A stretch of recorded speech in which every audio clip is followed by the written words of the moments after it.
नमस्कार दोस्तों, अभिवादन स्वीकार करें लोकेश त्रिपाठी की तरफ से। और आपके संभव बैच सीरीज में एक टॉपिक बचा हुआ है, इंटरनेशनल इकोनॉमिक इंस्टीट्यूशन। विशेष करके अंतर्राष्ट्रीय स्तर के कुछ संस्थान बैंक बचे हुए, तो थोड़ी चर्चा उन पर कर लेते हैं। जब हम अंतर्राष्ट्रीय स्तर पर बैंकों की चर्चा करने जाते हैं तो सबसे लाजमी बनता है कि सबसे पहले हम वर्ल्ड बैंक की चर्चा करें, IMF की चर्चा करें। तो आइए सीधे चलते हैं अपने वर्ल्ड बैंक की चर्चा पर। वर्ल्ड बैंक की जब हम चर्चा करते हैं, जिसे हम कहते हैं विश्व बैंक, तो हमें सीधे पीछे मुड़ के चलना होता है द्वितीय विश्व युद्ध की समाप्ति की घड़ियों की ओर।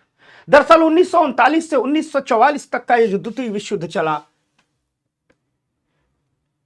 इसने पूरे यूरोप की अर्थव्यवस्था को तबाह करके रख दिया।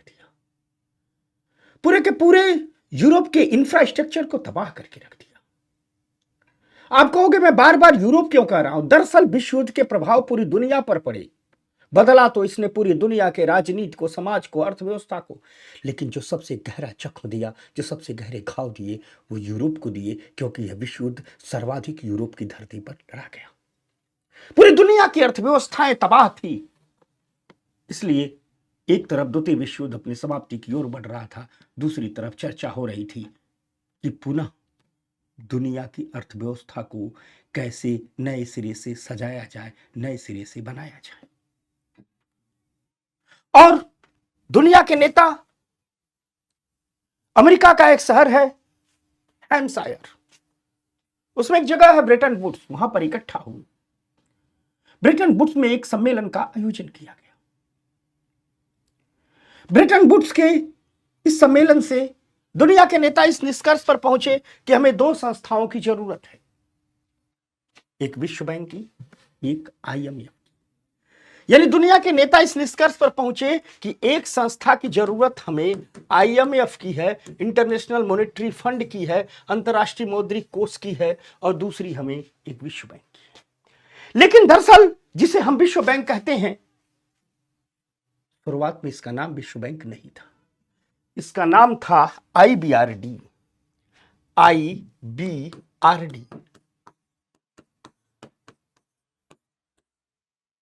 International bank for reconstruction and development, अंतरराष्ट्रीय पुनर्निर्माण और विकास के लिए एक बैंक। IBRD नाम से ही स्पष्ट है कि इसका काम था अंतरराष्ट्रीय स्तर पर पुनर्निर्माण करना, विकास करना, अर्थात बमों की मार से जो इंफ्रास्ट्रक्चर ध्वस्त हो गया था, जो सड़कें, जो पुल, जो बंदरगाह, जो उद्योग, जो पावर हाउस नष्ट भ्रष्ट हो गए थे, उनकी पुनः स्थापना करना। यही IBRD आगे चल करके विश्व बैंक कहलाया। यानी जब हम बात करते हैं विश्व बैंक की, यानी बात करते हैं IBRD की। जब बात करते हैं विश्व बैंक की, तो बात किसकी करते हैं? IBRD। तो यही भी IBRD विश्व बैंक कहलाया। तो आइए सीधे सीधे, चूंकि प्रीलिम्स को की ओरिएंटेड ये क्लास है, इसलिए सीधे सीधे कुछ फैक्चुअल और कॉन्सेप्चुअल बातें करते हैं। कॉन्सेप्ट में वहीं तक जाएंगे जो प्रीलिम्स के लिए जरूरी होगा। तो कुल मिला जुला करके जब हम बात करेंगे विश्व बैंक की, तो हमें पहली चर्चा हमें करनी होगी किसकी? IBRD की, पुनर्निर्माण और विकास के लिए अंतरराष्ट्रीय बैंक की, IBRD की। इसकी स्थापना 1944 में होती है, ब्रेटन वुड्स के सम्मेलन से होती है। ब्रेटन वुड्स के सम्मेलन से दो जुड़वा संस्थानों का जन्म होता है, एक को IMF कहते हैं, एक को वर्ल्ड बैंक कहते हैं। जो पहला संस्थान बना, एक्चुअल में पेपर पर नाम उसका क्या था? IBRD। यही IBRD विश्व बैंक कहलाया। इस बैंक की स्थापना उन सभी देशों की सहायता करने के लिए की गई थी जो द्वितीय विश्व युद्ध में तहस नहस हो गए थे। इसलिए इस बैंक का नाम है पुनर्निर्माण और विकास के लिए अंतरराष्ट्रीय बैंक। पुनर्निर्माण और विकास के लिए अंतरराष्ट्रीय बैंक। यह बैंक की प्राथमिकता ही यह थी कि पहले विकास की प्रक्रियाओं को उन देशों में शुरू करना जो द्वितीय विश्व युद्ध के बमों की मार से तहस नहस हो गए। प्राथमिकता थी ये। बात को समझिएगा, बात को सुनिएगा। इसे ही पुनर्निर्माण और विकास का अंतर्राष्ट्रीय बैंक कहते हैं। तो ये तय हुआ कि चलिए भैया, दुनिया के जो जो देश द्वितीय विश्व युद्ध से तबाह हुए हैं, पहले उस तबाही के निशान मिटाते हैं, जो तहस नहस हो गए हैं उन्हें ठीक करते हैं। अपनी स्थापना के प्रारंभ में इसने देशों के पुनर्निर्माण पर ही ध्यान दिया, ठीक। और जब यह पुनर्निर्माण का कार्य समाप्त हो गया तो यह तय किया गया कि क्या इसे बंद कर दिया जाए। तो लोगों ने कहा ना ना, बड़ा बढ़िया काम किया, तो यह हुआ बंद न किया जाए, बल्कि सड़कों के निर्माण में, बांधों के निर्माण में, विद्युत ग्रिडों के निर्माण में, सिंचाई प्रणालियों के निर्माण पर यह ध्यान दे, विकास की प्रक्रिया को आगे बढ़ाए। तो इसने ये सब काम करने लगा। वर्तमान में अगर देखा जाए तो वर्तमान में भी ये जो विश्व बैंक है, दुनिया के तकरीबन सभी देशों में और विशेष करके विकासशील देशों में गरीबी उन्मूलन पर काम कर रहा है, जलवायु परिवर्तन के खिलाफ जो लड़ाई चल रही है उसके लिए काम कर रहा है, खाद्य सुरक्षा पर काम कर रहा है, संघर्षों की समाप्ति पर काम कर रहा है, कृषि पेयजल पर काम कर रहा है, जल सुरक्षा देने के लिए काम कर रहा है, प्रदूषण रोकथाम के लिए काम कर रहा है, ढेर सारे कार्य ये कर रहा है। यानी स्थापना के समय कुछ और करता था, बीच में कुछ और करने लगा, वर्तमान में कुछ और कर रहा है, इतनी चीजों पर काम कर रहा है। तो रहा बात IBRD की, विश्व बैंक की।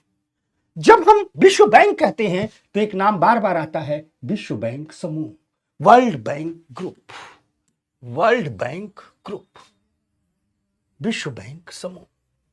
विश्व बैंक समूह और विश्व बैंक में एक अंतर है। कई जगह लोग समझते हैं कि विश्व बैंक समूह ही विश्व बैंक, जी नहीं। दरअसल हुआ क्या, जो अपना IBRD है ना, अभी कुछ देर पहले हमने इस IBRD की बात की, इसी IBRD को तो विश्व बैंक कहा जाता है। ये जो अपना IBRD है, जो ये विश्व बैंक है, समय के साथ इसने अपनी छतरी के नीचे अनेक संस्थाओं का विकास किया, स्वायत्त विकास किया।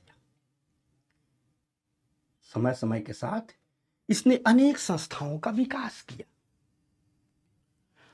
और जब अनेक संस्थाओं का विकास कर लिया तो सभी संस्थाओं को सम्मिलित रूप से IBRD के साथ, सभी संस्थाओं को सम्मिलित रूप से विश्व बैंक समूह कहा जाने लगा। यानी जब हम विश्व बैंक की बात करते हैं तो हम सिर्फ IBRD की बात करते हैं, IBRD की बात करते हैं। लेकिन जब हम विश्व बैंक समूह की बात करते हैं तो हम IBRD के साथ साथ उन समस्त संस्थाओं की बात करते हैं जिनका विकास विश्व बैंक की छतरी के नीचे हुआ, और उसके साथ साथ IBRD भी शामिल है। यानी विश्व बैंक समूह की पहली संस्था तो IBRD है, दूसरी संस्था IDA है, इंटरनेशनल डेवलपमेंट एसोसिएशन, जिसे अंतर्राष्ट्रीय विकास संघ कहते हैं, 1960 में बना। एक संस्था है IPSC, IFC, international financial corporation, अंतर्राष्ट्रीय वित्त निगम, जो 1956 में बना। एक संस्था है MIGA, जिसे बहुपक्षीय निवेश गारंटी एजेंसी कहते हैं, 1988 में बनी। एक संस्था है ICSID, जिसे जो निवेश विवादों के निपटान के अंतर्राष्ट्रीय केंद्र के नाम से जानी जाती है, यह 1966 में बनी। यही पांचों संस्थाएं मिलकर के सम्मिलित रूप से विश्व बैंक समूह कहलाती हैं। तो विश्व बैंक के बारे में तो जान लिए कि IBRD है, क्या क्या करता था, क्या क्या कर रहा है। थोड़ा इन्हीं एक एक संस्थाओं का परिचय करते हैं, और उसके पहले दो चार इंफॉर्मेशन और जान लेते हैं इस विश्व बैंक समूह के बारे में। इस विश्व बैंक समूह का मुख्यालय वाशिंगटन में है। इसके मुखिया को अध्यक्ष कहा जाता है। जो विश्व बैंक का अध्यक्ष होता है वो हमेशा अमेरिकी होता है, क्योंकि उसका मताधिकार अधिक है। विश्व बैंक की सदस्यता की शर्त होती है कि सबसे पहले आपको IMF का सदस्य बनना होता है। तो IMF के सभी सदस्य ही विश्व बैंक के सदस्य होते हैं। IMF और विश्व बैंक को ब्रेटन वुड्स के जुड़वा कहा जाता है, ट्विंस कहा जाता है, क्योंकि ब्रेटन वुड्स के सम्मेलन में इनका जन्म हुआ था। तो हम विश्व बैंक समूह के सभी के बारे में पढ़ेंगे, IBRD का परिचय कर लिया। लेकिन उसके पहले थोड़ा हम देखें कि इस विश्व बैंक का प्रशासन चलते कैसा है। तो विश्व बैंक की अगर हम प्रशासन की बात करें, शासन संरचना की बात करें, गवर्नेंस की बात करें, तो विश्व बैंक का प्रशासन त्रिस्तरीय है। सबसे ऊपर बोर्ड ऑफ गवर्नर होते हैं। यह बोर्ड ऑफ गवर्नर में ठीक, सभी देशों के अपने अपने जितने भी वर्ल्ड बैंक के मेंबर हैं, सभी देशों के जो फाइनेंस मिनिस्टर होते हैं, जो वित्त मंत्री होते हैं, जितने भी इसके मेंबर हैं, सभी देशों के फाइनेंस मिनिस्टर जब वर्ल्ड बैंक की मीटिंग में आते हैं तो यह बोर्ड ऑफ गवर्नर कहलाते हैं। इस बोर्ड ऑफ गवर्नर के पास ही सभी पावर हैं, लेकिन इस बोर्ड ऑफ गवर्नर ने अपने सभी अधिकारों को बोर्ड ऑफ एग्जीक्यूटिव डायरेक्टर को सौंप दिया है और बोर्ड ऑफ गवर्नर की तरफ से बोर्ड ऑफ एग्जीक्यूटिव डायरेक्टर ही सभी अधिकारों का प्रयोग करता है। इस बोर्ड ऑफ एग्जीक्यूटिव डायरेक्टर में से ही एक प्रेसिडेंट का चुनाव किया जाता है, ठीक, और यह प्रेसिडेंट डेली प्रशासन की व्यवस्था को संभालता है।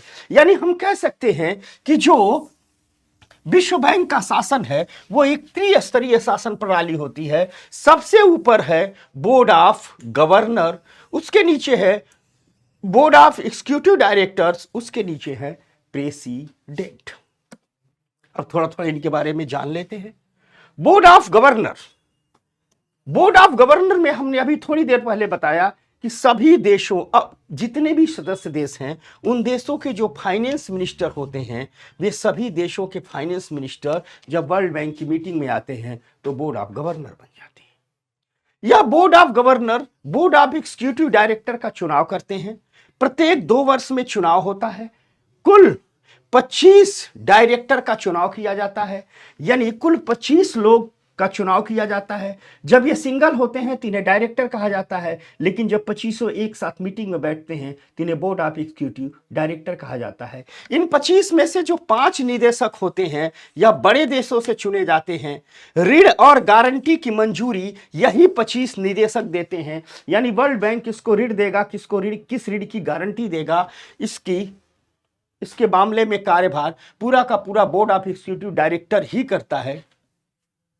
डायरेक्शन लिखा है, डायरेक्टर ही करता है। वर्ल्ड बैंक की नई नीतियां, प्रशासनिक बजट आदि भी तैयार करने का काम इस एग्जीक्यूटिव डायरेक्टर्स के पास ही होता है। इन्हीं में से एक प्रेसिडेंट का चुनाव कर लिया जाता है जो वर्ल्ड बैंक के डेली प्रशासन को देखता है।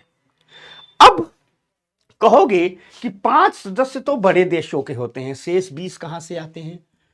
तो वर्ल्ड बैंक के जितने भी देश मेंबर हैं सबको ग्रुप में बांट दिया जाता है और प्रत्येक ग्रुप से एक प्रतिनिधि नियुक्त किया जाता है। जैसे भारत की तरफ से जो वर्ल्ड बैंक में डायरेक्टर जाता है वह भारत के साथ साथ भूटान, श्रीलंका, बांग्लादेश का भी प्रतिनिधित्व करता है। ठीक, अब थोड़ा सा उधार देने की क्रियाओं पर बात करते हैं। ठीक, ये जो वर्ल्ड बैंक उधार देता है थोड़ा उसकी क्रियाओं की बात करते हैं, क्योंकि उधार देने की क्रियाओं का स्वरूप समय के साथ बदलता रहा है।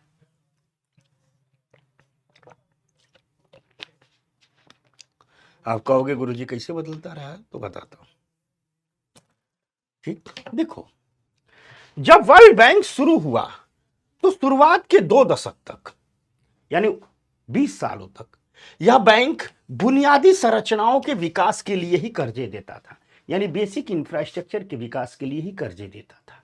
जैसे विद्युत उत्पादन के लिए कर्जे दे रहा है, पावर हाउस की स्थापना के लिए, विद्युत के वितरण के लिए कर्जे दे रहा है, सिंचाई परियोजनाओं के लिए कर्जे दे रहा है, रेल के लिए कर्जे दे रहा है, सड़क बनाने के लिए कर्जे दे रहा है, यानी कुल मिलाजुला करके इंफ्रास्ट्रक्चर सेक्टर में ही कर्जे दे रहा है। 1970 का जब दशक आता है तो वर्ल्ड बैंक अपने इंफ्रास्ट्रक्चर में जो निवेश करता था, जो इंफ्रास्ट्रक्चर विकास के लिए कर्जे देता था, ठीक, उससे थोड़ा सा शिफ्ट हो गया। अब वह विकासशील देशों में विकास प्रक्रियाओं को आगे बढ़ाने पर ज्यादा ध्यान देने लगा। यानी 1970 के बाद वर्ल्ड बैंक का फोकस विकासशील देशों में हो गया। विकासशील देशों में शिक्षा को आगे बढ़ाने के लिए, विकासशील देशों में जो औद्योगिक निवेश हो रहा था, यानी उद्योग जो लग रहे थे उनकी वित्त की व्यवस्था करने के लिए, विकासशील देशों की औद्योगिक परियोजनाओं को तकनीकी सहायता देने के लिए, साथ ही साथ विकासशील देशों में बेसिक इंफ्रास्ट्रक्चर के विकास के लिए अधिक ध्यान देने लगा। 2000 तक यही चला। 2000 के बाद फिर थोड़ा सा शिफ्ट होता है। और अगर हम वर्तमान की बात करें, 2000 के बाद ही जो शिफ्ट होता है वही वर्तमान है। यानी 2000 के बाद यानी वर्तमान की बात करें तो वर्तमान में विश्व बैंक उन निवेशों पर अधिक ध्यान देता है, अर्थात उन कर्जे पर अधिक ध्यान देता है जो गरीबी को कम करे, गरीबों के जीवन स्तर को ऊपर उठाए, कृषि और ग्रामीण विकास को आगे बढ़ाए, शिक्षा, परिवार कल्याण, पौष्टिक आहार, पेयजल, स्वच्छता, कम लागत के आवास, सीवर संबंधी परियोजनाएं, भूख से जुड़ी परियोजनाएं, खाद्य सुरक्षा से जुड़ी परियोजनाएं, संघर्ष की समाप्तियों से जुड़ी परियोजनाएं, जलवायु परिवर्तन से जुड़ी परियोजनाएं, इन सब परियोजनाओं से संबंधित जो भी चीजें हैं उन पर वर्तमान में विश्व बैंक अधिक ध्यान दे रहा है, उन पर अधिक फोकस कर रहा है, उन पर अधिक ध्यान दे रहा है। अब अगर हम इंडिया और वर्ल्ड बैंक की बात करें तो इंडिया विश्व बैंक के संस्थापक सदस्यों में से है।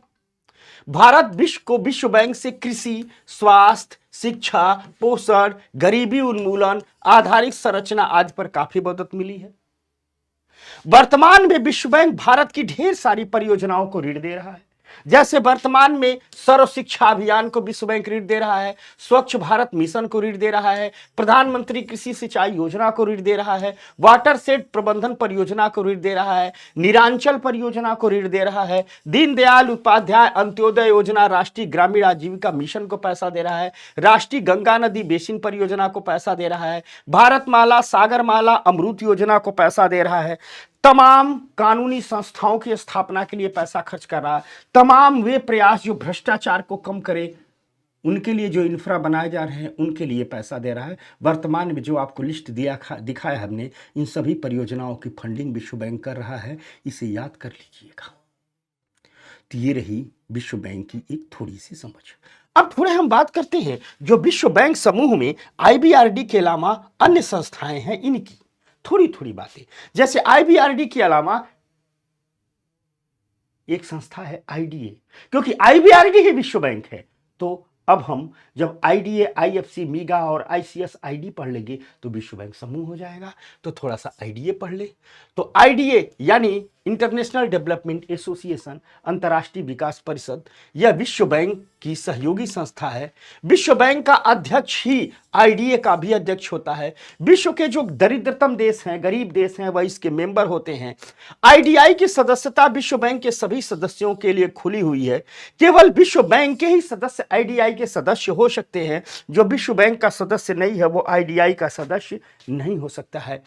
IDA प्राथमिक शिक्षा, बुनियादी स्वास्थ्य सेवाएं, स्वच्छता, जल तथा स्वच्छता, कृषि, व्यापार, जलवायु सुधार, आधारिक संरचना, संस्थागत सुधार, सिंचाई, कृषि और ग्रामीण विकास, इन चीजों के लिए ऋण देता है। इन सभी चीजों के लिए IDA ऋण देता है। इतनी चीजों के लिए IDA ऋण उपलब्ध कराता है। अगर हम IDA के बाद इंडिया और IDA के रिश्ते की बात करें तो भारत भी IDA के संस्थापक सदस्यों में से है। भारत में IDA से ऊर्जा, आधारिक ढांचा, सिंचाई, सामाजिक परियोजनाओं, ग्रामीण विकास, शहरी विकास आदि के लिए ऋण प्राप्त हुए। 1980 तक IDA की सबसे अधिक सहायता भारत को ही प्राप्त होती थी, 40% भारत को प्राप्त होता था। लेकिन जब IDA में 1980 के बाद चीन का प्रवेश हो गया तो भारत को मिलने वाली सहायता कम हो गई। वर्तमान में तकरीबन IDA के टोटल बजट का 15% भारत को प्राप्त होता है। 10 से 15% के बीच का ही पैसा भारत को प्राप्त होता है। यह रहा IDA। एक संस्थान हमने कहा विश्व बैंक समूह में है जिसे कहते हैं IFC, अंतर्राष्ट्रीय वित्त निगम, IFC। ठीक, 1956 में यह स्थापित होता है। विश्व बैंक की सहयोगी संस्था के रूप में स्थापित होता है। विकासशील देशों में जो IFC है इसका काम है निजी क्षेत्र की परियोजनाओं के लिए उद्यम पूंजी एवं ऋण के लिए वित्त पोषण की व्यवस्था करना। आप कहोगे ई का है, कहा लिखा गया, क्या लिखा गया भाई? देखो बता रहा हूं। मान लीजिए कोई देश है, ये इंडिया है, चलिए भैया अपना इंडिया है। ठीक, ये कोई प्राइवेट कंपनी, इंडिया का कोई प्राइवेट सेक्टर है।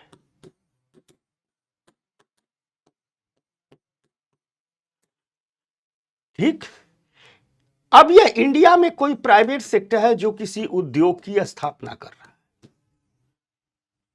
तो यह प्राइवेट सेक्टर चाहेगा कि हमें वैश्विक संस्थाओं से भी थोड़ा पैसा मिल जाए, उद्योग लगाना है। तो पूरे विश्व से, ये मान लीजिए विश्व है, यह है विश्व बाजार, यह है विश्व बाजार।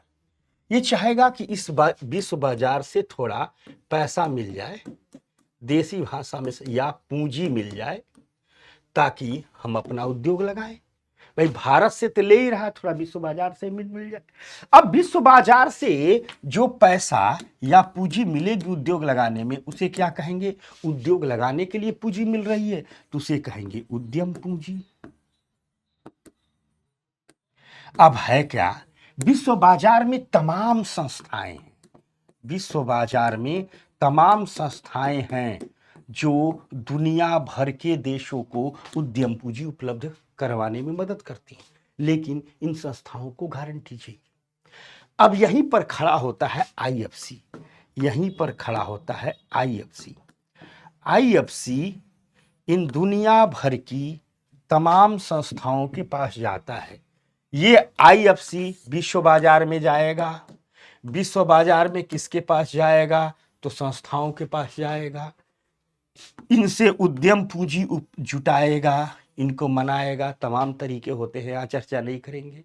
और यह उद्यम पूंजी विभिन्न देशों के प्राइवेट सेक्टर को उद्योग लगाने के लिए उपलब्ध कराएगा। यानी विश्व बैंक की संस्था आईएफसी दुनिया के विकासशील देशों में जो प्राइवेट सेक्टर है उनको विश्व बाजारों से पैसा जुटाने में मदद करता है, उद्यम पूंजी जुटाने में मदद करता है। समझ में आ गई बात? एकदम देसी अंदाज में पैसा जुटाने में मदद करता है। समझ गए?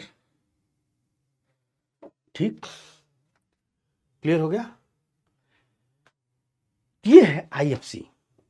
अब इसी से इन सारी चीजें समझ लीजिए।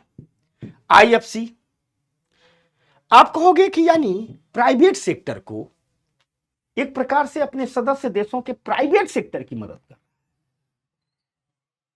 आप कहोगे क्यों मदद कर रहा है?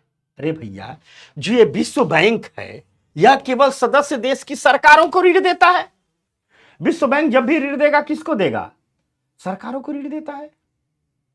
या किसी देश की अन्य परियोजना को ऋण देगा तो सरकारों की गारंटी रहेगी तभी ऋण देगा। विश्व बैंक किसी भी देश के प्राइवेट सेक्टर को इक्विटी यानी पूंजी या उद्यम पूंजी प्रदान नहीं करता, अर्थात कुल मिलाजुला करके प्राइवेट सेक्टर को ऋण नहीं देता है। विश्व बैंक किसी भी प्राइवेट सेक्टर को ऋण नहीं देता है। यानी विश्व बैंक जब भी ऋण देगा सरकारों को देगा, भारत सरकार को देगा, अडानी जी को ऋण नहीं देगा। लेकिन अगर मान लो अडानी जी को कोई फैक्ट्री स्थापित करनी है और विश्व बाजारों से ऋण चाहिए तो आईएफसी उनकी मदद करेगा। कुल मिला जुला करके आईएफसी की स्थापना इसीलिए की गई ताकि प्राइवेट सेक्टर को विभिन्न देशों में उद्यम पूंजी उपलब्ध कराई जा सके।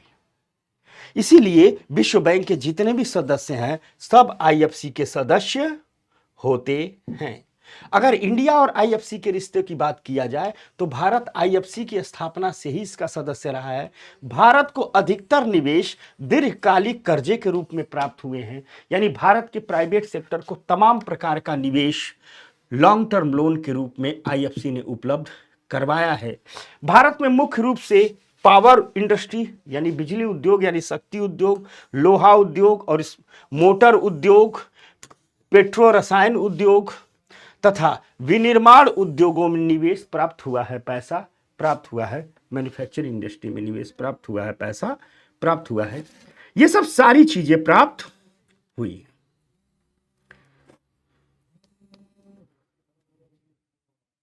अब यानी आईएफसी भी भारत के लिए काफी ठीक ठाक अच्छा काम कर रहा है।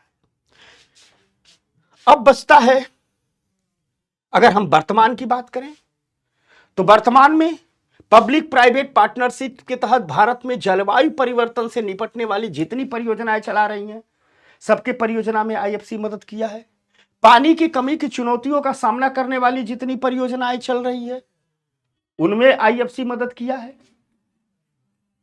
उन सब में आईएफसी मदद किया है। आपको याद होगा हमने पढ़ाया है पूंजी बाजारों में भारत सरकार ने जो मसाला बॉन्ड जारी किया है उस 5 वर्षीय मसाला बॉन्ड को अंतरराष्ट्रीय बाजारों में आईएफसी ही बेचा है, ये हमने आपको पढ़ाया हुआ है। पूंजी बाजार याद कीजिए, इसी संभव बैच में पढ़ाया हुआ है। मसाला बॉन्ड को आईएफसी ने ही बेचा है। सौर ऊर्जा में निवेश जो भी भारत का प्राइवेट सेक्टर कर रहा है उसमें आईएफसी मदद कर रही है। विंड एनर्जी में जो निवेश प्राइवेट सेक्टर कर रहा है उसमें आईएफसी मदद कर रही है। कोविड-19 के कारण एमएसएमई पर बहुत प्रभाव पड़ा था, उस एमएसएमई को उबारने में आईएफसी मदद कर रही है। भारत की जो प्रधानमंत्री आवास योजना है उसमें भी निवेश अंतर्राष्ट्रीय स्तर से पैसा लाया जा रहा है आईएफसी के माध्यम से। तो वर्तमान में आईएफसी ये सारे कार्यों में निवेश कर रही है।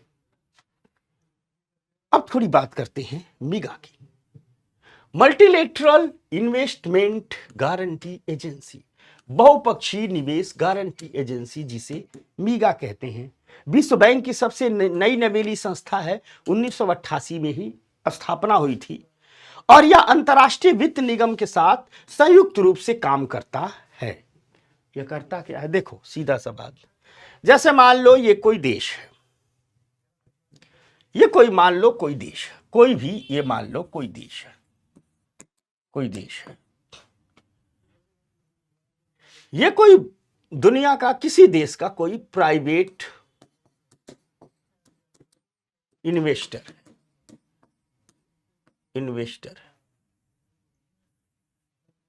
प्राइवेट इन्वेस्टर,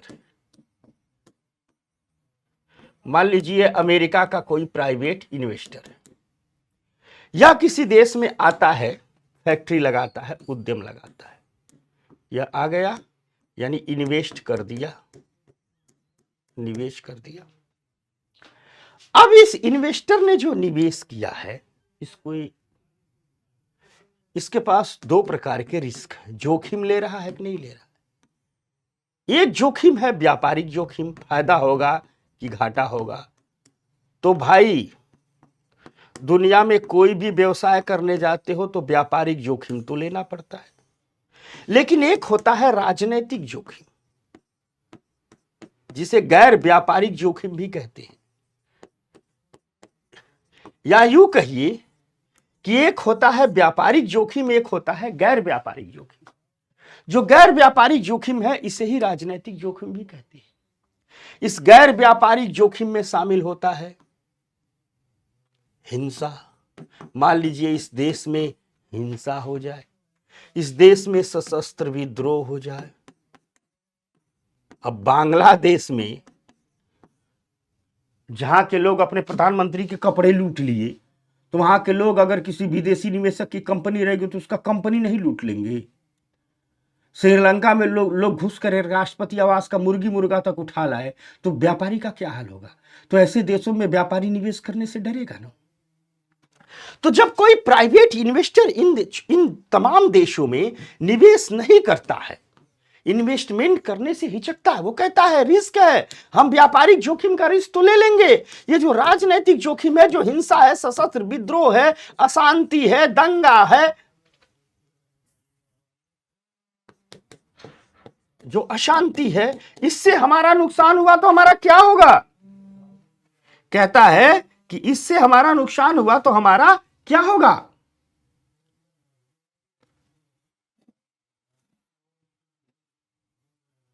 देश सब डरते हैं कि भैया इससे नुकसान हो गया तो क्या होगा। तो यहीं पर आता है मीगा। मीगा कहता है काहे टेंशन ले रहे हो, यहीं पर आता है मीगा। मीगा कहता है काहे टेंशन ले। मीगा इस प्राइवेट इन्वेस्टर से कहता आप आइए इन्वेस्ट कीजिए, जो आपका व्यापारिक जोखिम है ये तो हर जगह है, लेकिन अगर आपका जो राजनीतिक जोखिम है, यानी जो आप हिंसा से, सशस्त्र विद्रोह, अशांति से डर रहे हैं, अगर किसी राजनीतिक जोखिम के कारण आपका कोई घाटा होता है तो उसका हम बीमा कर दे रहे हैं, उसका हम क्या कर दे रहे हैं? इंश्योरेंस कर दे रहे हैं, उसका हम क्या कर दे रहे हैं, बीमा कर दे रहे हैं। यानी आपने 1,000 करोड़, मान लीजिए किसी देश में यह इन्वेस्टर आकर के 1,000 करोड़ का कोई कंपनी लगा दिया, अब घाटा फायदा वो जाने, लेकिन दंगा हो गया, फसाद हो गया, सशस्त्र विद्रोह हो गया, उससे इसका अगर 500 करोड़ का घाटा हो गया तो उस 500 करोड़ की भरपाई मीगा करेगा, क्योंकि इसने इंश्योरेंस किया हुआ। बस यही काम है इसका। इससे क्या होता है, इससे प्राइवेट इन्वेस्टर्स का मनोबल ऊंचा होता है, इससे प्राइवेट इन्वेस्टर्स का मनोबल ऊंचा होता है, इससे प्राइवेट इन्वेस्टर्स का मनोबल ऊंचा होता है। वह दुनिया के तमाम देशों में निवेश करते हैं, उन देशों में भी निवेश करते हैं जहां लोकतंत्र मजबूत नहीं है, सुरक्षा की संस्थाएं मजबूत नहीं है। और जिन जिन देशों में लोकतंत्र मजबूत नहीं है, सुरक्षा की संस्थाएं मजबूत नहीं है, वहाँ गरीबी बड़ी मजबूत है, वहाँ अशांति बड़ी मजबूत है, वहाँ भूखमरी बहुत मजबूत है। और इस गरीबी, अशांति और भूखमरी को आगे बढ़ाना होगा तो उन देशों में निवेश और विकास बहुत जरूरी है, और इसमें एक प्राइवेट सेक्टर का बड़ा रोल है। तो मीगा यही करता है, आप आइए निवेश कीजिए, हम आपको घाटा नहीं होने देंगे। यानी कुल मिला जुला करके अगर इकोनॉमी के भाषा में कहा जाए तो इसका उद्देश्य है विदेशी निवेशकों और उधारदाताओं को गारंटी दे करके विकासशील देशों में सीमा पार निवेश में वृद्धि करना। ठीक, अब इंडिया और मीगा की बात करें तो भारत में 1992 से ही मीगा की सदस्यता ली है। विदेशी निवेशकों को अनेक प्रकार के जोखिमों से सुरक्षा प्राप्त है। ठीक, अब आखिरी संस्थान बचा जो विश्व बैंक समूह का संस्थान है, जिसे कहते हैं ICSID, international centre for settlement of investment dispute, निवेश विवादों के निपटान के लिए अंतर्राष्ट्रीय केंद्र। ICSID, इसकी स्थापना 1966 में हुई थी, विश्व बैंक के सहयोगी के रूप में हुई थी। इसका उद्देश्य है विश्व बैंक के जितने भी सदस्य देश हैं और उसमें जो दुनिया भर के प्राइवेट सेक्टर के लोगों ने निवेश किया है, यदि सदस्य देश और निवेशकों यदि जिस देश में निवेशकों ने निवेश किया है उस देश की सरकार और निवेशकों के बीच कोई विवाद हो जाए तो उस विवाद को कैसे सुलझाया जाए, क्योंकि सरकार तो हर जगह की मजबूत रहती है। बात समझ रहे हो ना? ऐसे समझाते हैं। देखो, ये कोई देश है, समझना, ये कोई देश है, ये कोई देश है।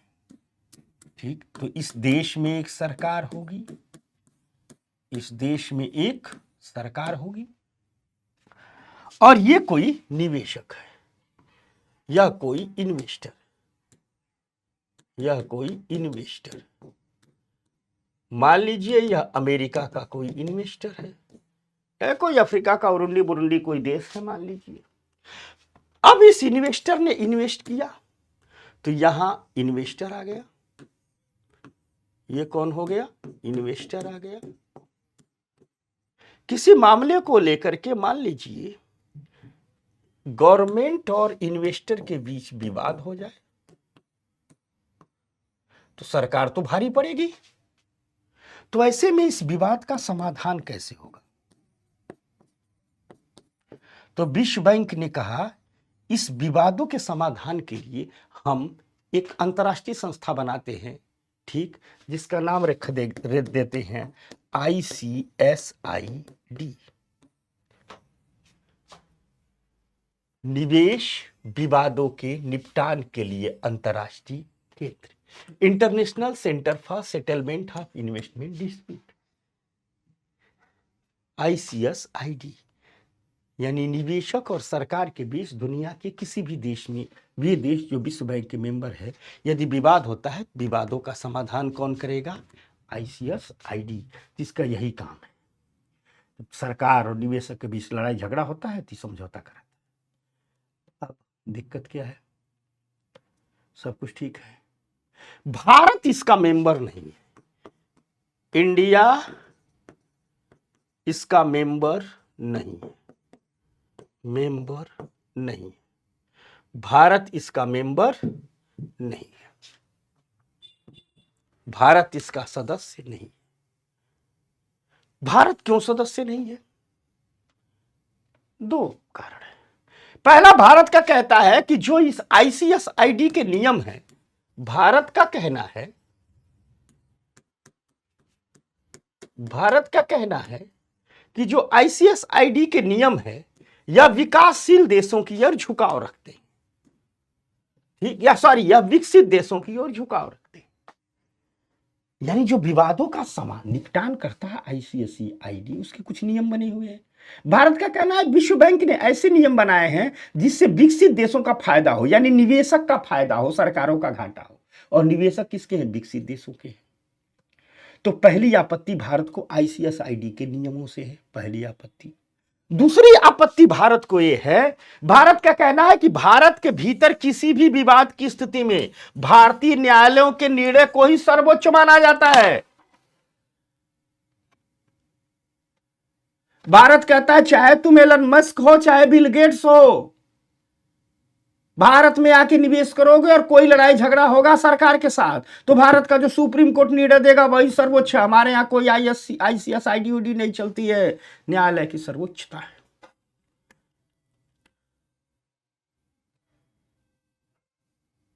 बुझे? अब इसका सकारात्मक क्या है, नकारात्मक क्या है, दुनिया को क्या लिया क्या दिया, इस पर चर्चाएं मेंस के टॉपिक पर होंगे। प्रीलिम्स के लिए विश्व बैंक के बारे में इतना ही जानिए, ठीक ना। अब अपनी चर्चा को हम दूसरी ओर लेकर के चलते हैं, आईएमएफ पर चर्चा करते हैं।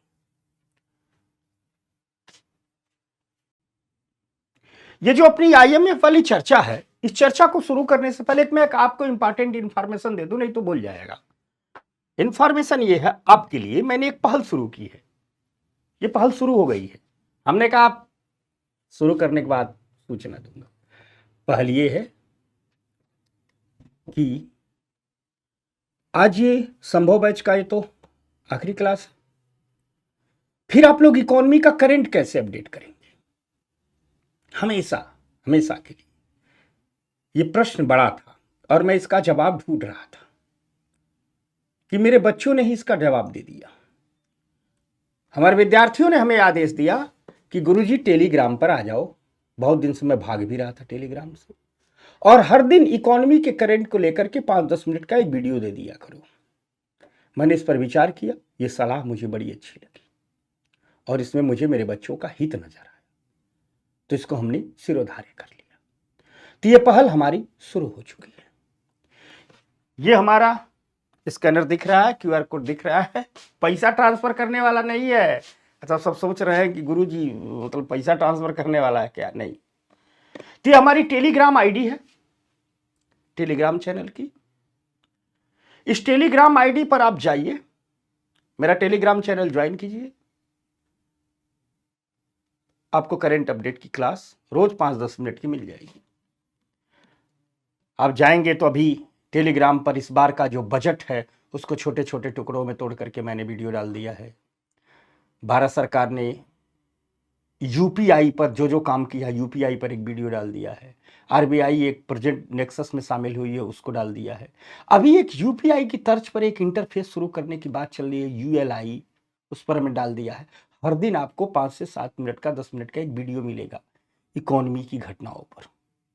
कभी कभी बीच में मोटिवेशन भी मिलेगा, व्यक्तित्व निर्माण में मिलेगा, तमाम प्रकार की चर्चाएं भी मिलेंगी। आगे इसमें ढेर सारी चीजें जुड़ती जाएंगी, आप सलाह दोगे वो भी शामिल किया जाएगा। समझ रहे हो ना? तो आगे अभी ढेर सारे मुद्दे जुड़ेंगे। फिलहाल जो तत्काल पहल की गई है वो ये है कि इकोनॉमी का करंट आपको टेलीग्राम चैनल पर मिल जाएगा।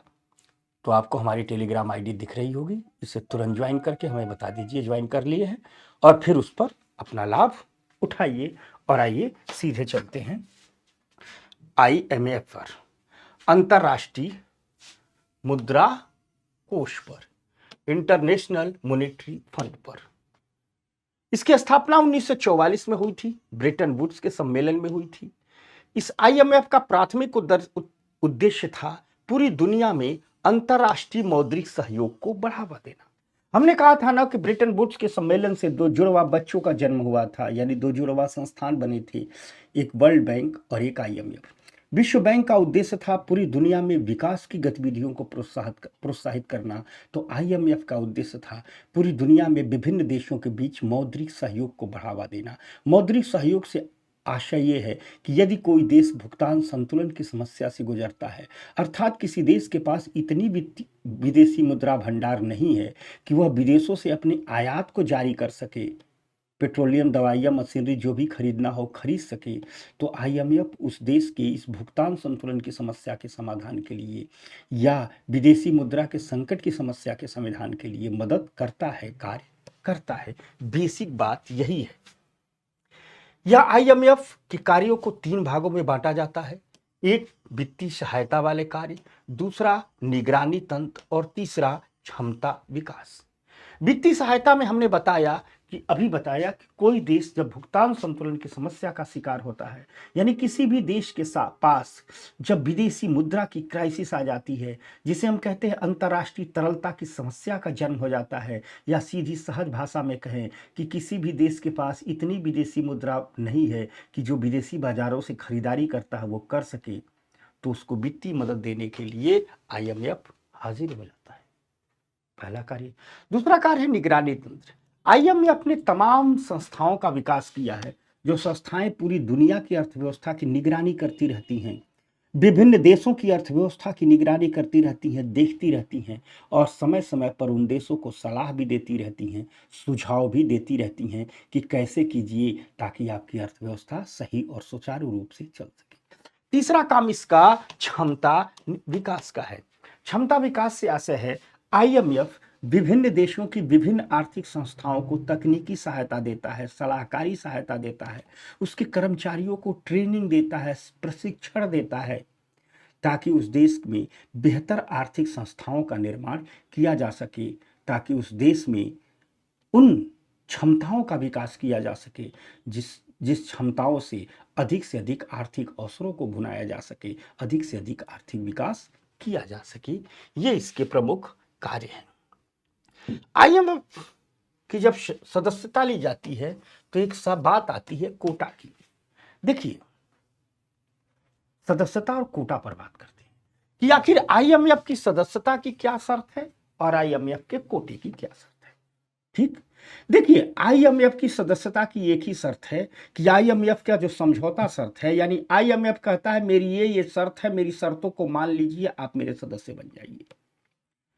तो जो IMF के समझौते की शर्त है, उन शर्तों से जो भी देश सहमत होता है वह देश IMF में शामिल हो जाता है। ठीक, और जो भी देश IMF में शामिल हो जाता है वह अपने आप IBRD का सदस्य बन जाता है, यानी विश्व बैंक का सदस्य अपने आप बन जाता है। रही बात कोटा प्रणाली की, तो जब भी कोई देश IMF में शामिल होता है तो उस देश को, मैं बहुत सहज भाषा में समझा रहा हूं, उस देश को IMF में कुछ पैसा देना पड़ता है, कुछ मुद्रा देनी पड़ती है, कुछ मुद्रा रखनी पड़ती है। जिस देश को जितनी मुद्रा रखनी पड़ती है उसे ही उस देश की कोटा प्रणाली कहते हैं। यानी कोई फिक्स नहीं है कि हर देश बराबर मात्रा में धन देगा, नहीं, हर देश के लिए कोटा अलग अलग रखा गया है। जैसे मान लीजिए किसी देश के लिए 100 रुपया रख दिया गया तो उसका कोटा 100 रुपया हो गया, किसी देश के लिए 80 रुपया रख दिया गया तो उसका कोटा 80 रुपया हो गया, किसी देश के लिए 70 रुपया रख दिया गया तो उसका कोटा 70 रुपया हो गया। यहाँ हम रुपये के संदर्भ में कर रहे हैं, ये मत समझिएगा कि रुपये के संदर्भ में वहाँ कोटा निर्धारित किया, हम आपको समझाने के लिए कर रहे हैं। कुल मिलाजुला करके बात ये रही कि जब भी कोई देश IMF में शामिल होना चाहता है तो उसे कुछ धन IMF में रखना पड़ता है, जमा करना पड़ता है। जिस देश को जितना धन रखना पड़ता है, जितना जमा करना पड़ता है, उसको उस देश का कोटा कहते हैं और इस प्रणाली को कोटा प्रणाली कहते हैं। देखो, किस देश का कोटा कितना होगा इसके निर्धारण की कुछ शर्तें हैं।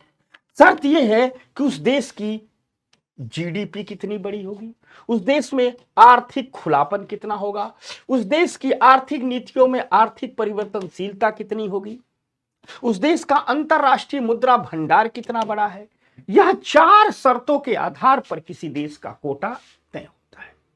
देश की जीडीपी कितनी बड़ी होगी, देश में आर्थिक खुलापन कितना ज्यादा है, किसी देश में आर्थिक परिवर्तनशीलता कितनी है, किसी देश का अंतर्राष्ट्रीय मुद्रा भंडार कितना बड़ा है। इन 4 चीजों के आधार पर उस देश का कोटा तय होता है। और इन 4 चीजों का भी मत प्रतिशत है। जैसे देश की जीडीपी के हिसाब से कोटे का 50% तय होता है, आर्थिक खुलेपन के आधार से कोटे का 30% तय होता है, आर्थिक परिवर्तनशीलता के आधार पर कोटे का 15% तय होता है, अंतर्राष्ट्रीय मुद्रा भंडार की स्थिति के आधार पर कोटे का 5% तय होता है। और जितना कोटा उतना वोटिंग राइट, यानी जितना कोटा होता है उसी आधार पर मतदान शक्ति का निर्धारण भी होता है। अगर कोटे की बात करें तो सबसे अधिक कोटा अमेरिका का है, उसके बाद जापान का है, उसके बाद चीन का है, उसके बाद जर्मनी का है और उसके बाद फ्रांस का है। तो वोटिंग राइट भी इनका ठीक इसी हिसाब से सबसे ज्यादा वोटिंग पावर अधिकार किसको, अमेरिका को। इस कोटे की समय समय पर समीक्षा की जाती है, इस कोटे की समय समय पर समीक्षा की जाती है, प्रत्येक 5 वर्ष पर इस कोटे की समीक्षा होती है। समझ गए, ये कोटा। इसके साथ साथ एक शब्द आता है एसडीआर, विशेष आहरण अधिकार। क्या है एसडीआर? तो दरअसल है क्या कि सीधी जान लीजिए, जब आप आईएमएफ में पैसा देते हैं या पैसा लेते हैं, यानी आप आईएमएफ में डॉलर दे रहे हैं, ले रहे हैं, तो आईएमएफ अपने बैलेंस शीट में उसको डॉलर के रूप में नहीं लिखता है, आईएमएफ अपने बैलेंस शीट में उसको एसडीआर के रूप में लिखता है, विशेष आहरण अधिकार के रूप में लिखता है। यह सही है कि जब एसडीआर बनाया गया उस समय एक एसडीआर की कीमत $1 ही रखी गई थी, यानी आप दे रहे हैं डॉलर में, वो लिखेगा एसडीआर में, आप दे रहे हैं यूरो में, वो लिखेगा एसडीआर में। अब मार्केट के हिसाब से $1 बराबर, एक एसडीआर बराबर कितना डॉलर होगा, एक एसडीआर बराबर कितना यूरो होगा, एक एसडीआर बराबर कितना पाउंड होगा, ये समय समय पर बदलते रहता है। तो आप जिस विदेशी मुद्रा को दे रहे हैं उसको एसडीआर में तब्दील करके लिखता है, यानी कुल मिला जुला करके ठीक एसडीआर कोई मुद्रा नहीं है, बल्कि यह मुद्रा की एक कृत्रिम इकाई है, आरक्षित संपत्ति है, अर्थात बैलेंस शीट में मुद्रा को व्यक्त करने की एक इकाई है। किलोग्राम क्या है, इकाई है, वैसे एसडीआर भी क्या है, इकाई है। जो एसडीआर की मूल्य संरचना है इसे 5 मुद्राओं में तब्दील किया जाता है, यानी 5 मुद्राओं को ही एसडीआर में व्यक्त किया जाता है।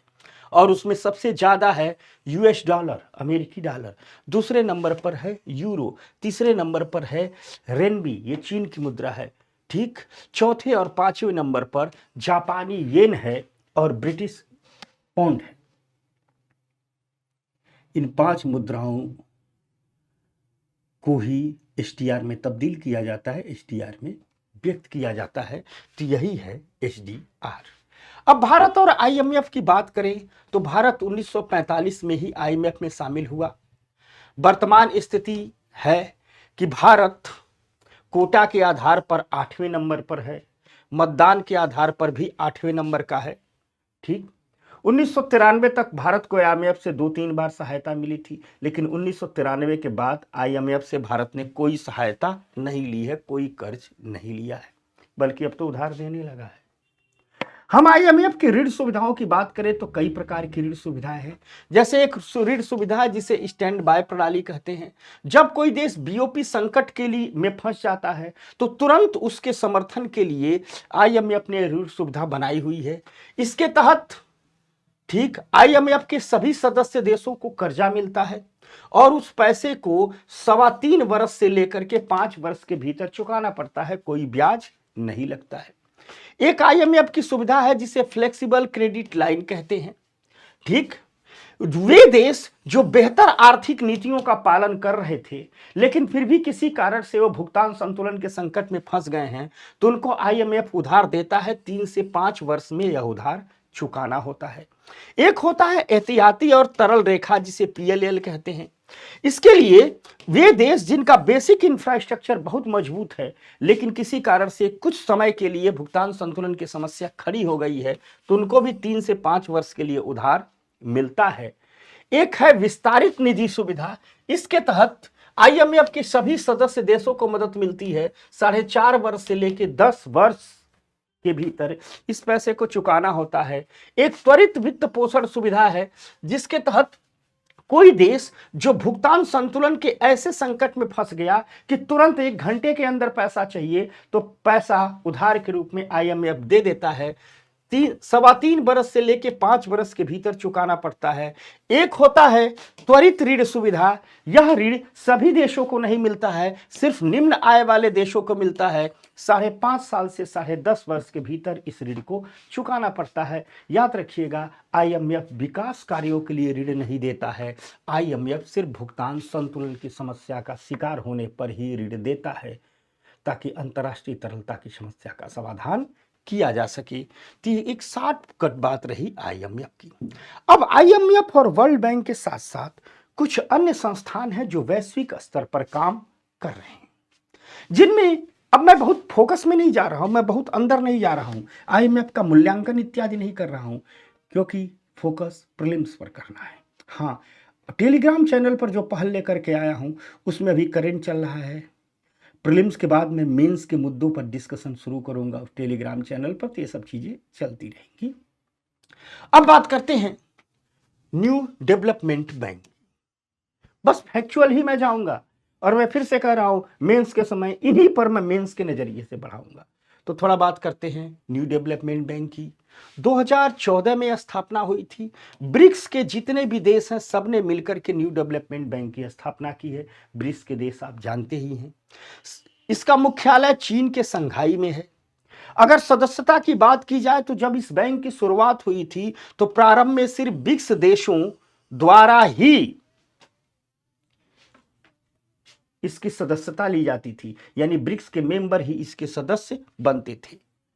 2021 में एक नई व्यवस्था लाई गई जिसके तहत कहा गया कि ब्रिक्स के बाहर के देश भी इसके सदस्य बन सकते हैं, और बांग्लादेश, यूएई और मिस्र, ये 3 ऐसे देश हैं जो ब्रिक्स के बाहर के देश हैं, उनको इसका सदस्य बनाया गया। इसका उद्देश्य है जो ब्रिक्स के देश हैं उनमें बुनियादी ढांचे का विकास करना, बेसिक इंफ्रास्ट्रक्चर सस्टेनेबल डेवलपमेंट के लिए ऋण उपलब्ध कराना। भारत और ब्रिक्स के संबंधों की बात की जाए तो भारत की जो मुंबई मेट्रो परियोजना है, दिल्ली गाजियाबाद मेरठ जो रेल परियोजना है, बिहार की कुछ ग्रामीण सड़कें बन रही हैं, इन सब के लिए ब्रिक्स ने पैसा उपलब्ध कराया है। यानी कह सकते हैं कि इनके लिए न्यू डेवलपमेंट बैंक ने ऋण उपलब्ध कराया है। ठीक उसी प्रकार एक संगठन है शंघाई सहयोग संगठन। 2001 में इसकी स्थापना एक राजनैतिक, आर्थिक और सैन्य संगठन के रूप में की गई थी। मुख्यालय इसका बीजिंग चीन में है। इसके सदस्य भारत, चीन, रूस, पाकिस्तान, कजाकिस्तान, किर्गिस्तान और तजाकिस्तान, उज्बेकिस्तान, ईरान और बेलारूस सहित तकरीबन 10 देश हैं। अगर हम इसके आर्थिक उद्देश्यों की बात करें तो इसका आर्थिक उद्देश्य है इन देशों में क्षेत्रीय संपर्क को बढ़ावा देना, व्यापार को बढ़ावा देना, विशेष रूप से इन देशों के बीच ऊर्जा सुरक्षा को बढ़ावा देना, यानी गैस परियोजनाओं को बढ़ावा देना, इलेक्ट्रिसिटी परियोजनाओं को बढ़ावा देना, पेट्रोलियम परियोजनाओं को बढ़ावा देना, यानी ऊर्जा सुरक्षा, ऊर्जा से जुड़ी हुई जो परियोजनाएं हैं उनको बढ़ावा देना। भारत की बात की जाए तो भारत को इस संगठन से मदद मिल रही है। जैसे अंतर्राष्ट्रीय उत्तर दक्षिण परिवहन गलियारा है, उसको शंघाई सहयोग संगठन मदद कर रहा है। मध्य एशिया के साथ व्यापार को बढ़ावा देने में मदद कर रहा है। तो ये सब है। ठीक इसी प्रकार का एक संगठन है हिंद प्रशांत आर्थिक, इंडो पैसिफिक इकोनॉमिक फ्रेमवर्क। इसकी स्थापना मई 2022 में अमेरिका द्वारा की गई थी। इसके सदस्य भारत हैं, अमेरिका है, ऑस्ट्रेलिया है, जापान और आसियान के देश सहित कुल 14 देश हैं। 10 तो आसियान के ही देश हैं। इसके जो मुख्य स्तंभ है कि इन 14 देशों में व्यापार सुगमता को बढ़ावा देना है, सप्लाई चेन में लचीलापन लाना है, अर्थात सप्लाई चेन को बेहतर करना है, स्वच्छ ऊर्जा और डीकार्बोनाइजेशन प्रोजेक्ट को बढ़ावा देना है, साथ साथ एक निष्पक्ष अर्थव्यवस्था की स्थापना करना है। ऐसा इकोनॉमिक सिस्टम तैयार करना है जो किसी भी देश की या किसी मल्टीनेशनल कंपनी की तरफ झुका न हो। अगर भारत की भूमिका की बात की जाए तो इस भारत की को अपने सप्लाई चेन के विकास में, आपूर्ति श्रृंखला के विकास में इस संस्थान से बड़ी मदद मिल रही है। एक संस्थान बिल्ड बैक बेटर वर्ल्ड है, जिसकी स्थापना 2021 में G7 देशों द्वारा की गई थी। दरअसल चीन की जो बेल्ट और रोड पहल है, कह दीजिए कि चीन की उस बेल्ट और रोड पहल की या तो विरोध में या उत्तर में इस संस्थान की स्थापना की गई है। ठीक, यह संस्थान बनाया ही इसलिए गया है क्योंकि निम्न और मध्यम आय वाले देशों में चीन बहुत तेजी से प्रवेश कर रहा है और वहां जाकर के इंफ्रास्ट्रक्चर का विकास कर रहा है और उसी इंफ्रास्ट्रक्चर के सहारे उस देश की अर्थव्यवस्था पर अधिकार कर ले रहा है। तो इस संस्थान ने पहल की है कि जितने भी निम्न और मध्यम आय वाले देश हैं उनमें अवसंरचना के वित्त पोषण पर हम भी ध्यान देंगे ताकि चीन न पहुंच पाए, और साथ साथ इन देशों में पारदर्शी और जलवायु नीतियों से जुड़ी जो परियोजनाएं होगा उनका भी संचालन करेंगे। यानी निम्न और मध्यम आय वाले देशों में इंफ्रास्ट्रक्चर के विकास पर ध्यान देंगे और सस्टेनेबल प्रोजेक्ट, सतत परियोजनाओं का भी विकास करेंगे। भारत की भूमिका की बात की जाए तो वैश्विक स्तर पर सतत बुनियादी ढांचे का विकास सुनिश्चित भारत कर रहा है। ये सब हो रहे हैं। एक ब्लू डॉट नेटवर्क नाम का एक संस्थान जो 2019 में अमेरिका, जापान और ऑस्ट्रेलिया द्वारा बनाया गया, काफी चर्चा में है। इसका भी उद्देश्य है कि वित्तीय सुदृढ़ता, स्थिरता और पारदर्शिता की स्थापना की जाए और ऐसी परियोजनाएं, जो परियोजनाएं में निवेश और कार्यप्रणाली में ट्रांसपेरेंसी हो, जो परियोजनाएं अर्थव्यवस्था के लिए स्टेबल हों, जिस परियोजनाओं में वित्तीय सुदृढ़ता हो, उन दुनिया भर की उन परियोजनाओं को मदद किया जाए ताकि पूरी दुनिया में विकास की प्रक्रियाओं को आगे बढ़ाया जाए। कहा तो यह भी जाता है कि चीन के BRI प्रोजेक्ट को काउंटर करने के लिए ही ब्लू डॉट नेटवर्क की शुरुआत की गई है। भारत की भूमिका को बात करने लगे तो भारत की वे परियोजनाएं, ठीक, जो वैश्विक मानकों का पालन करती हैं, जो ग्लोबल स्टैंडर्ड पर बनाई जा रही हैं, उन परियोजनाओं को ब्लू डॉट नेटवर्क से काफ़ी मदद मिल रही है। जैसे भारत के कई विंड प्रोजेक्ट को ब्लू डॉट नेटवर्क से फाइनेंशियल सपोर्ट मिल रहा है।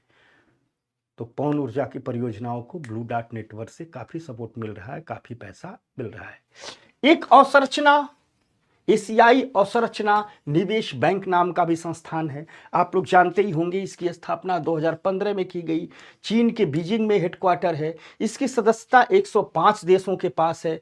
भारत भी सदस्य है। 8% वोटिंग शेयर भारत के पास है।